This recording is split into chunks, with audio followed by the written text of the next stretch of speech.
कहानी की शुरुआत में लेखक टाइगर किंग के बारे में बताते हैं और घोषणा करते हैं कि राजा की मृत्यु निश्चित है। यह रहस्यमय बयान सुनकर पाठकों की जिज्ञासा बढ़ जाती है। इसके बाद लेखक राजा के जन्म और भविष्यवाणी के बारे में बताते हैं। राजकुमार के जन्म के समय की घटना। प्रतिबंधपुरम के महाराजा का जन्म एक शाही परिवार में हुआ था। उनके जन्म पर कई एस्ट्रोलॉजर्स बुलाए गए थे।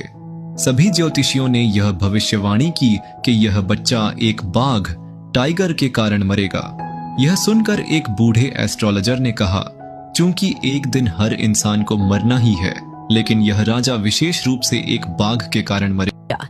यह सुनकर नवजात शिशु बेबी प्रिंस ने आश्चर्यजनक रूप से बोलना शुरू कर दिया।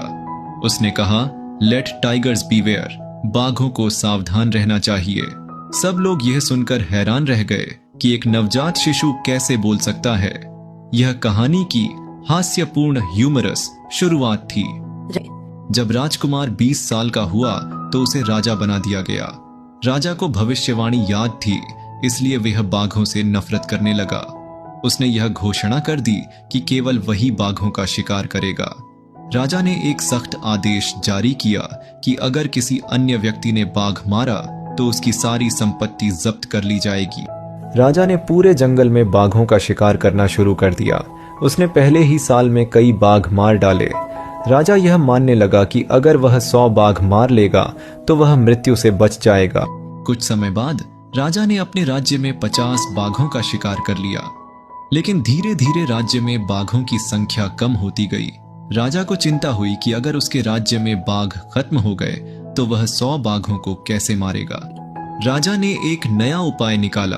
उसने एक ऐसे राज्य की राजकुमारी से शादी की जहां बाघों की संख्या ज्यादा थी। जब भी वह राजकुमारी के राज्य जाता तो वहां के जंगलों में बाघों का शिकार करता। इस तरह उसने आगे के 49 बाघों को मार दिया। राजा ने 99 बाघों को मार दिया था। अब उसे केवल एक और बाघ मारना था, लेकिन बहुत कोशिशों के बाद भी उसे 100वां बाघ नहीं मिला। राजा बेहद क्रोधित हो गया और अपने मंत्रियों को आदेश दिया कि अगर 100वां बाघ नहीं मिला तो वे अपनी नौकरी से हाथ धो बैठेंगे। मंत्रियों ने एक पुराने कमजोर बाघ को जंगल से पकड़कर राजा के सामने छोड़ दिया। राजा ने बंदूक से गोली चलाई, लेकिन वह बाघ को नहीं लगी। बाघ बेहोश हो गया, लेकिन राजा को लगा कि उसने उसे मार दिया। मंत्रियों ने राजा को सच्चाई नहीं बताई और जब राजा चला गया तो एक सैनिक ने बाघ को मार दिया। राजा